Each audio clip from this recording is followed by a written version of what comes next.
Hoffman sets at the belt. He kicks and delivers. Swing and a miss, strike three. The Blue Jays win it, and Jeff Hoffman helps the Blue Jays set a club record with their 19th strikeout in a 9-inning game.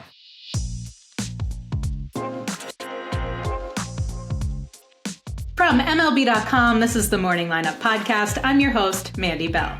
Today is Thursday, April 17th, and Spencer Strider is back, and yet it was the opposing pitching staff that stole all the headlines. We'll talk all about Strider's return after having Tommy John surgery just 369 days ago. We'll dive into the dominance displayed by the Blue Jays. We'll recap a benches clearing moment. And we'll reveal who already has 2 grand slams in his first 74 career games. Of course, we'll get it all done in under 10 minutes. Let's get to it. All eyes were on Spencer Strider. Not because of his perfectly groomed mustache, not because his quads caused the internet to name him Quadzilla. It was just because 1 year ago, nearly to the day, Strider was undergoing Tommy John surgery for the second time in his career. Just 1 year prior, he was dazzling on the mound. In 2023, he led the majors in wins and strikeouts. His 281 strikeouts were 44 more than the next closest pitcher. To have this type of weapon sidelined for an entire season was a devastating blow. But clearly, he wasn't going to waste a single second in recovery. He was sharp through his rehab appearances, allowing him to be given the green light just 1 year after surgery. So, the question was, is he ready?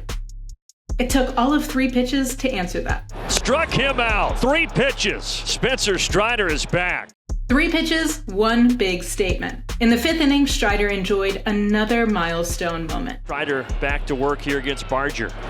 That is strikeout number 500 of the young career of Spencer Strider, his 5th today. According to MLB.com's Sarah Langs, the 334 innings it took Strider to record his 500th strikeout are the fewest among any pitcher who started in at least 50% of his appearances by the time that milestone was hit.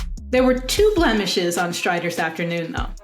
Both came from the same man. Guerrero bounces one into center for a base hit. Bichette getting the wave. The throw to the plate is not in time. It's an RBI single for Vladdy and a 1-0 lead. Guerrero high and deep to left field, and there it is. His first home run of the 2025 season. Yes, the RBI single in the 3rd got the Blue Jays on the board, but it was that big blast in the 6th that solidified this win for Toronto and helped chase Strider out of the game. It was a swing that prompted teammate George Springer to scream, "It's about time, Vladimir," as he ran down the first baseline. 19 games into the season, and Vladimir Guerrero Jr. had yet to send one over the fence. But now, exhale Blue Jays fans, the $500 million man is coming alive. But that brings us to the Blue Jays. As much as the attention should have been on Strider and the Braves, Toronto's pitching staff wasn't allowing it. Chris Bassett fanned 10 batters in 5 innings before the bullpen continued to strike out 9 more guys. The 19 total strikeouts by the pitching staff set a franchise record for the most in a 9-inning game, as the Blue Jays earned the 3-1 win. Tensions have been brewing in Pittsburgh. If you missed it, this started Tuesday night when Nationals infielder Paul DeJong was hit in the face by a Mitch Keller fastball. A scary moment that resulted in a fractured nose for DeJong. On Wednesday, Washington's Jorge Lopez hit Brian Reynolds on the left side of the plate. A batter later, he then threw a pitch high and inside on Andrew McCutchen on the right side of the plate, who had to drop to the ground in order to avoid being hit.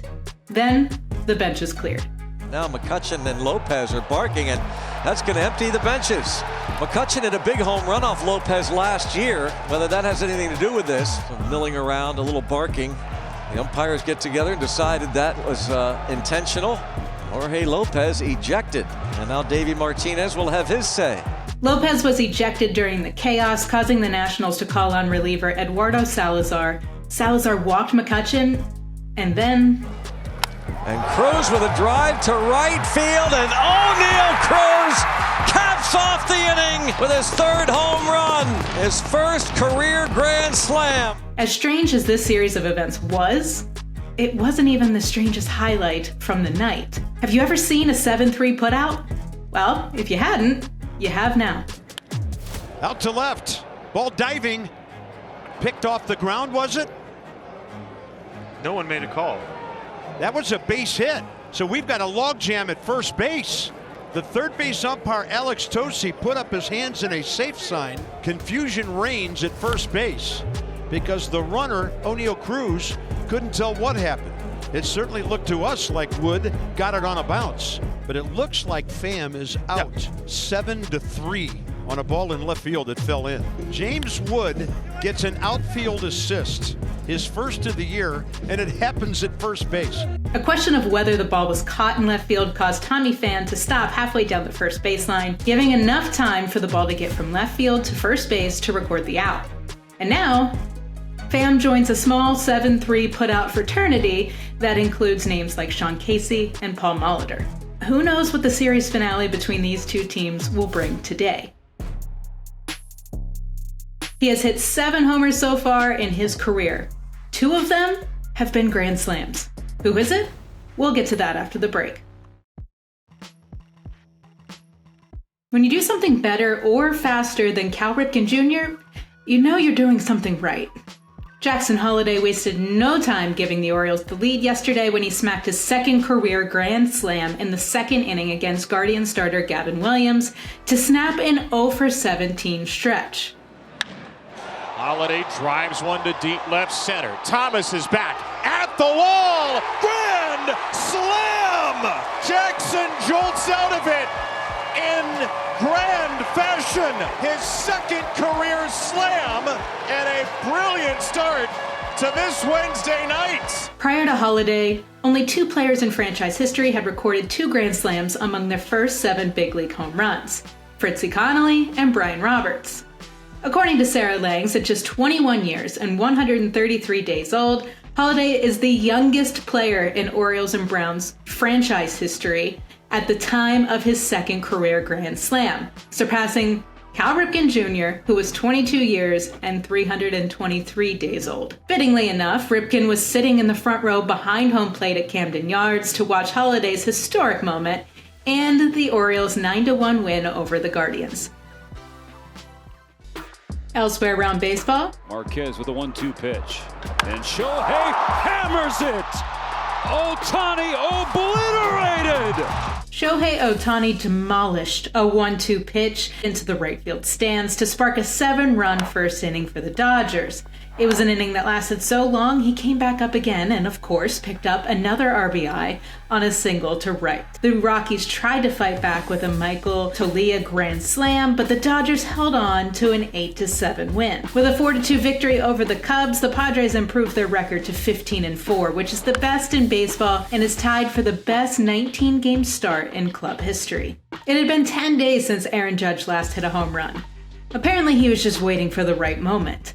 With the game tied at 3, Judge connected for his 7th blast of the season. High fly ball, right center. Isbell on the run. See ya! A home run for Judge.